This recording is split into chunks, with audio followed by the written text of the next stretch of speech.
Yes, good morning, wonderful people, and welcome back to the Football Tribe YouTube channel. Robert Kesakos is your usual suspect. It's a beautiful Monday morning, about 11 minutes to the top of the hour, and it's a pleasure to be back. I know we do return a bit earlier than anticipated. We usually get this started between 10 and 10:30, but today we are incredibly early because we do have, an engagement to run to after this. So strap in and excuse me. So strap in and let's discuss the latest in as far as uh, the transfer world is concerned, because that's going to be our primary focus between now and for the rest of the summer. Of course, this week we'll get to speak about the UEFA Nations League. The semi-finals are on between Portugal and Germany, then France up against Spain. We'll be speaking that in the course of this week. But quite more importantly, it's the transfers. Really, we did speak about this yesterday. And thank you so much to our new subscribers. Thank you so much to those that were part of yesterday's broadcasts. One around 4 p.m. Plus, and then very late on in the night at about 11 p.m. in the night. So thank you so much for those of you that managed to spare the time and be with us for the time that you were with us. Thank you to all our new subscribers. Good to have you as new members on the community. Thank you for loving and supporting what we do. We did get some feedback in regards to, I think, our audio. That is well much appreciated. We continue to work towards improving our content delivery day in, day out. And that's why oftentimes when I get started here, I try as much as I can to test our audio, make sure everything is crisp, clear. But in case it is not, guys, do not hesitate to let us know that maybe this could be better. Kindly work on that, and we will try to put in the shift to see that we do deliver the very best in as far as our content delivery is concerned. We want to give you the best as you help us grow and this community during that spell. So really, thank you so much for the feedback. Thank you to those that do reach out privately to also give you feedback. You always much appreciated as well. But anyways, in regards to today morning, I mean, there's a shiver running down Arsenal fans' spine because Barcelona have opened talks with Thomas Partey in a bid to try and sign him as a free agent when his contract runs out at the end of this month. And that has sort of, sent a bit of shockwaves in the Arsenal camp, who really know or would love the Ghanaian international to stay at the club. So that's what I want us to discuss this morning. And then, of course, among other updates, as well as the transfer speculation that is revolving around your major clubs. So Barcelona opening talks with Thomas Partey is something that is on the lips of most people around the transfer market. So we'll be working to see if we can get things right. I can see there's a very big headline on Sun Sports at the back pages showing Matthias Cunha with his bags after sealing that move to Manchester United. And congratulations, Man United, upon sealing that transfer of Matthias Cunha. But anyways, like I said, the big talking point this morning is regarding Barcelona, who have opened talks with Arsenal and Ghana midfielder Thomas Partey, only 31 years of age, over a free transfer when his contract expires in June. Now, we all know that Thomas Partey's contract does expire in June. At the start of the season, it was expected that the Ghanaian international would leave the club at the end of his contract. And pretty much, I think Arsenal are trying to prepare themselves for an aftermath of the season where Partey leaves and potentially Jorginho, even though it would have been the less ideal situation. But over the course of the season, Partey did quite impressively. I think he tried to be quite consistent. He put in quite the shift, and I mean, it was there to see. It was really there to see for everyone. The way he displayed himself in the UEFA Champions League, I thought was quite immaculate, especially over the two legs against Real Madrid in the quarterfinals. Of course, missed the first leg semi-final in which they lost to PSG by goal to nil, and then was part of that team that lost by 2 goals to 1 in France in the return leg and that kind of thing. But overall, this season he's been sort of quite brilliant in far as representing Arsenal is concerned. But so it's upon those performances, that bit of consistency that has sort of turned the heads in regards to Arsenal shifting their stance on the Ghanaian international and then entering contract talks. Now, initial reports have showed that there's been progress in terms of those talks between Thomas Partey and Arsenal, although a final deal is yet to be reached. First of all, when you're a free agent, you can cherry pick where your destination can be, especially when you're a player like Thomas Partey. Although he has a family to think about, we spoke about the element of the element of family last night. While you can cherry pick, there's also a big sign-on fee that you could get. So all those things do play into mind for these players. In the Premier League alone, ever since he joined the club, he's made 130 appearances, scored 9 goals, recording 80 wins and only 22 losses. That's when he is being involved.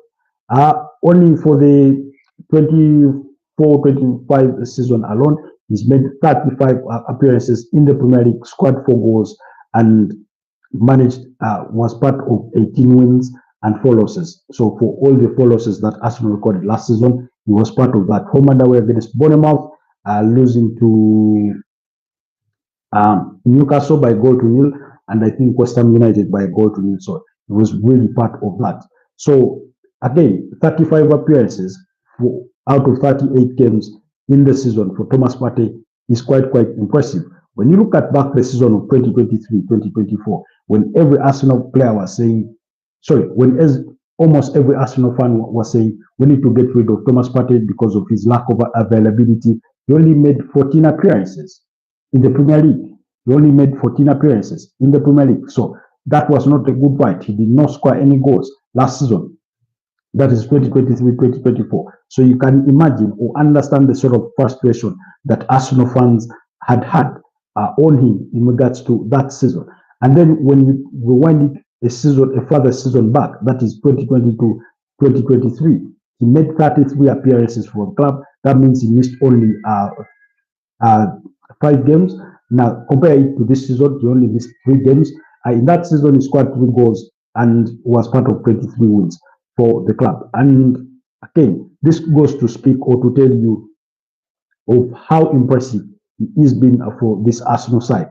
Then, when you look back at the 2021-2022 Premier League season, he made 24 appearances. Again, he did struggle with injuries. And I remember at the tail end of that season, when he returned from injury, he wasn't at his very best, and it sort of played kind of in part of how Arsenal struggled to finish within the top 4 and eventually finish, I think, 5th on the Premier League table. So he's a very crucial member for this Arsenal squad, for this Arsenal side, and following his consistency, the just concluded season, the decision was made.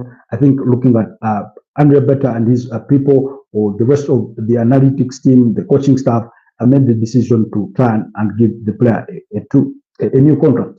Now, again, initial reports did indicate that they were looking to give him a 1-year contract extension with an option to extend for a further year, while other reports did suggest that he could be demanding for at least a 2-year contract. Now, that would be guaranteed that he stays literally at the club for 2 years, should that be the case. I think, again, when let's say you're Andre Better, you just walked into those doors of Arsenal just recently in March. You're trying to assess the squad. You're trying to find the needs of the club this summer. You look at the midfield. Thomas Partey is a player that you know too well. You did sign him for Atletico Madrid. his sort of abilities and how he can help the team. You look at that squad and say, okay, guys, we are losing Jorginho. Do we really need to lose also Thomas Partey? Which then puts pressure upon us to go out there in the market and try and search for a player with a similar profile or a player that is at least really cut out for this league. It could be a huge gamble for us. We could get it right, but also we can't get it wrong. So it's a 50-50 split kind of. And then as as as you assess it further, it looks that the safer then decision becomes that keeping Thomas Partey is the better decision as opposed to letting him go on a free transfer. Now, like I said, just this season alone, he's been one of the most consistent Arsenal players in terms of availability. Later, forget about performances for a bit there, but in terms of availability, he's been really, really up there with the likes of Leandro Trossard, with the likes of, I think, Declan Rice. Of course, Declan Rice he himself had a bit of a slow start to the season, but as the season progressed, he really put in the shift. He's been close to, I think, the likes of, because most of the other players have suffered injuries, close to the likes of UN Timber. He's been quite really available, even when he had to play with certain injuries during the course of the season. But when you look at all the other players, Gabriel Magalhaes went out injured through a hamstring. Ben White had to undergo knee surgery. William Saliba suffered the hamstring at the tail end of the season. Mikel Merino suffered a shoulder injury as soon as he had walked through those doors. Martin Odegaard with an ankle injury and that kind of thing. So you do all remember that I think Declan Rice missed Arsenal's trip. Was it to Liverpool? Yes, through a minor issue. But again, overall, I think Thomas Partey's availability this season has swayed Arsenal into being convinced really that he still has some, leg and muscle or shift that he can offer the team in terms of squad depth, in terms of dynamism, in terms of, still being a pivotal player in what looks to be like a make or break kind of season for Mikel Arteta as we go into next season. So really, really, that's the biggest news that we are being treated to as far as this morning is concerned in regards to Arsenal, in regards to transfers, as well as where the future of the Ghanaian international does lie. Anyways, moving away from that, Liverpool are preparing to make a formal bid. They are preparing to make their first formal bid for Hungarian left back Milos Kerkez, who has already agreed to personal terms. Good morning. Good morning, Maria Momoto. Good to have you back on the channel. I kindly like the broadcast. Thank you for being with us. So, who is already agreed to move, to Liverpool. Again, we've spoken about Milos Kerkez before. We did speak about him late last night. Talks did go well between his camp and Liverpool. They agreed to personal terms on a 5-year contract. That deal is agreed in principle. Now, Liverpool over the last couple of days have been in talks with AFC Bournemouth to try and understand the conditions of a potential deal around the 21-year-old, and it is reported that Liverpool are set to make their first formal bid for Milos Kerkez. Now, again, it's understood that Bournemouth want to demand a fee in the region of 40 to 45 million pounds if they are to let go of the young left back. So let's wait and see how that deal equally progresses in as far as Liverpool's pursuits go this summer. Then Liverpool have also failed with 2 offers for Bayer Leverkusen's playmaker in Florian Wirtz, and may have to offer England under 21 international, that's Harvey Elliott, and Joel Quash, that's 22 years of age, for both players as a part exchange. Now, again, we spoke about this last night quite extensively, that negotiations between Bayer Leverkusen and Liverpool had sort of not that they hadn't advanced well, but there was still a mismatch between expectations on either parties in regards to the valuations and what Liverpool was offering, a fee in the region of 130 million euros, while Bayer Leverkusen continued to demand for up to 150 million euros. Now, it is being reported that Bayer Leverkusen could a request for a Liverpool player as part of these negotiations, and Harvey Elliott is among those that they are looking to demand for, as well as the centre back in Jarrell Quansha. And so let's keep an eye on that deal as well and see where it does go. Then Ipswich and England international, that's Liam Delap, has completed part of his medical, pending a move to Chelsea in a deal worth £30 million. Again, we spoke about this as well. And then Everton are interested in signing Brighton midfielder Matt O'Reilly with the 24-year-old, still unsure about his future with the club there. So let's keep an eye on that deal as well. And then Inter Milan manager Simone Inzaghi will make his decision at least by Tuesday to understand whether he will be staying with Inter Milan for next season or he will be making the switch to Al Hilal. We've spoken about Al Hilal having him as their #1 priority for a boss. Now, while Inter Milan were appreciative that he did guide them to the finals of the UEFA Champions League, that humiliating 5-0 thumping by PSG really sort of left a bad taste in the mouth of the Inter Milan bosses, who could look to cut ties with him. He does have a meeting with them, I think today or early tomorrow, and then we will know sort of in the course of the week how that sort of impacts his future, or we'll know whether he will be staying or he will be joining Al Hilal. So that news is also not going away. And then Barcelona sporting director Deco has said they are not looking for a new striker after links with Sporting Lisbon's Victor Gyökeres, who is also being attracted by both Arsenal and Man United. Now, yes, he says that, but I don't think I believe him for 1 second. Reason being that although they still have a very a good Robert Lewandowski, you can never say never when it comes to, when it comes to these directors.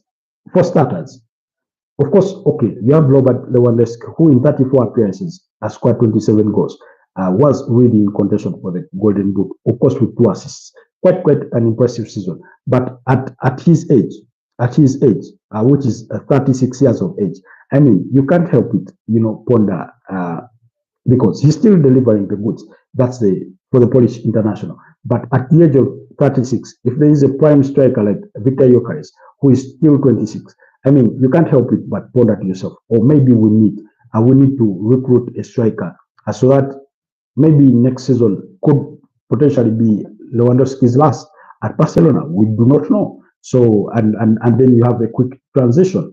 And the reason as to why I do not want to count on his word is because he said quite something similar when it came to their goalkeeping situation. Of course, they do have Marc-Andre ter Stegen, and they do have Wojciech Szczesny alongside. He also mentioned that they do have good goalkeepers in the La Masia Academy. But then guess what? What happened? Just a few days later, if not at the same time, they're already in talks with Espanyol's Joan Garcia, and they have agreed on personal terms. And the talks are ongoing between Barcelona and Espanyol over a €25 million deal for the Spanish goalkeeper. So for me, I do not buy it when they say they are not interested in signing a striker. I think they are interested. They are looking to sign a player in that role.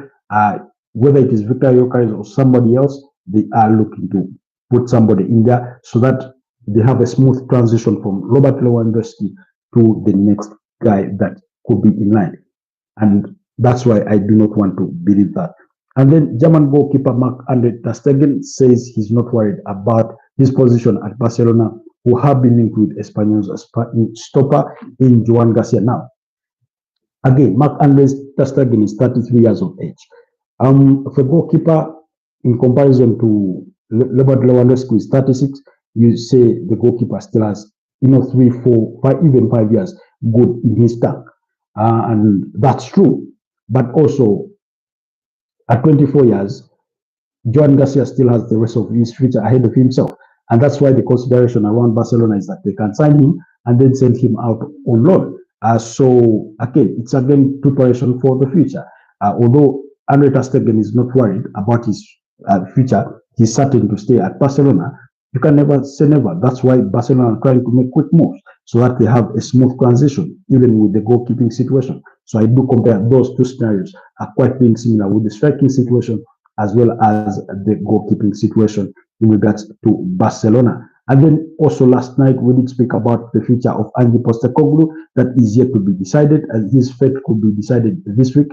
Although some reports have already indicated that Tottenham Hotspur's chairman Daniel Levy and his board have already decided to part ways with the Australian manager and look to Thomas Frank or Marco Silva or Brentford and Fulham respectively as a potential replacements.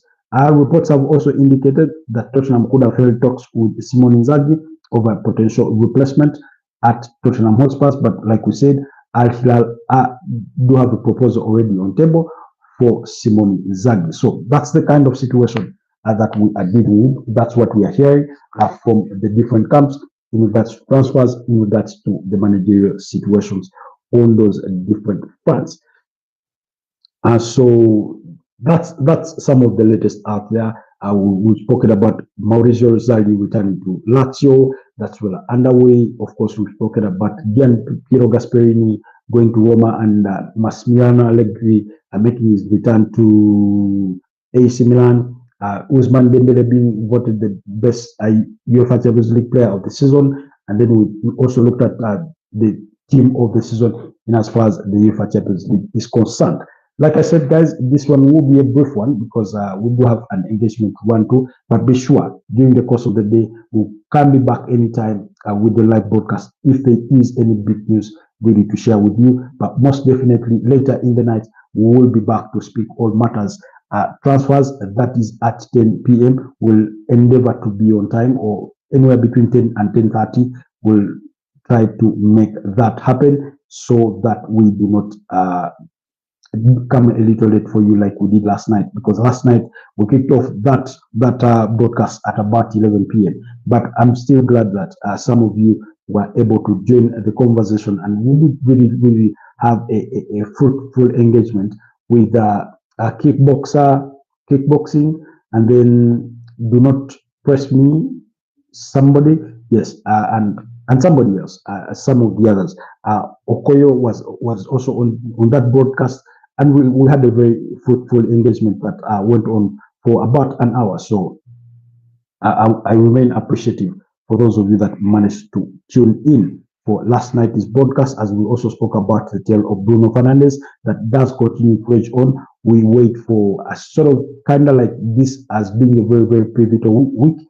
He's taking into consideration the offer on table, but he wants to make a decision with his family in regards to what it means for them, and then he will decide whether to stay in Manchester or to make the move to the Saudi Pro League and join Al Hilal ahead of their participation in the FIFA Club World Cup that equally starts later this month. That's on the 15th June until 13th July. So with that said, guys, allow me wish you a wonderful, beautiful week. Tomorrow is Mother's Day. Congratulations to all of those that do celebrate Mother's Day. Not congratulations, but I dare say Happy Mother's Day to all of you that do pay respect to the day. And that's mostly for our fans in Uganda. And yeah, we'll be here for the rest of the week again, speaking major transfers and any other important news that shall drop in the world of football. Stay blessed and have yourselves a wonderful rest of the day. Bye bye for now.